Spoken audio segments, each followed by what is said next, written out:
being put in place to try to contain the virus? Plus, what's the advice for those worried that they may be infected? Ellie has some more details for you. Well, the coronavirus, or COVID-19, is a condition affecting our lungs, airways and breathing. The outbreak has claimed the lives of nearly 3,000 people globally since it first originated in China. And because it's so new, experts say they don't know exactly how it's passed from person to person. So how can we avoid catching it? Well, the advice is quite simple. To wash our hands frequently with soap and water, to catch coughs and sneezes in disposable tissues, or if you don't have a tissue, use the crook of your elbow. And it sounds obvious, but we should avoid touching our eyes, nose and mouth with unwashed hands. Also, crucially, avoid close contact with people who are unwell. It is likely now that we will see wider spread of infection. We don't know how wide that will be. We can't speculate on that. There's a range of different scenarios that we look at, but we do plan for a whole range of different impacts that may have to make sure that we've thought about those, we've got the right advice to people. So what are the symptoms to look out for? Well, coronavirus can start in a similar way to the common cold. Experts say we should watch out for a cough or a headache. Those with the virus may develop a fever and become tired. There can also be muscle pain and shortness of breath. But these symptoms don't necessarily mean that you have the illness.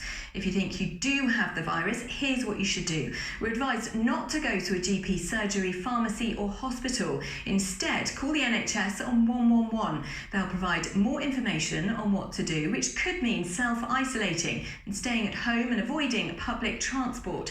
Friends and family should be asked to run errands instead. Well, as it stands, there is no specific treatment for coronavirus. Antibiotics don't help. And there's much more information if you're concerned on the NHS website.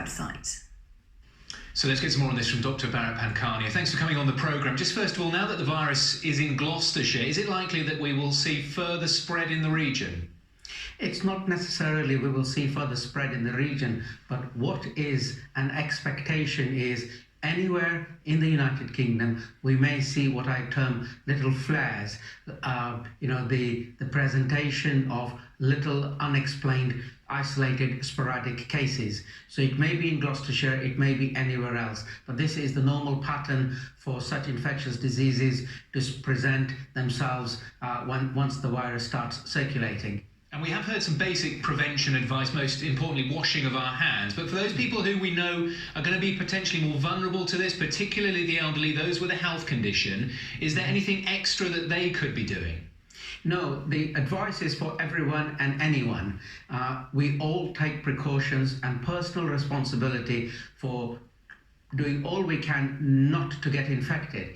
And the only method that we know which helps is, because we feel it is hand to mouth and then nose, and that's the way you pick up your infection, otherwise, unless you get a direct hit as well, is to keep your hands clean. And not only keep your hands clean, but it's clean and dry. That's very important, as well as your surrounding environment, your tables, your door handles, other things. Okay, Dr. Bharat Pankania, we'll have to leave it there. Thank you for your advice this evening. Thank you.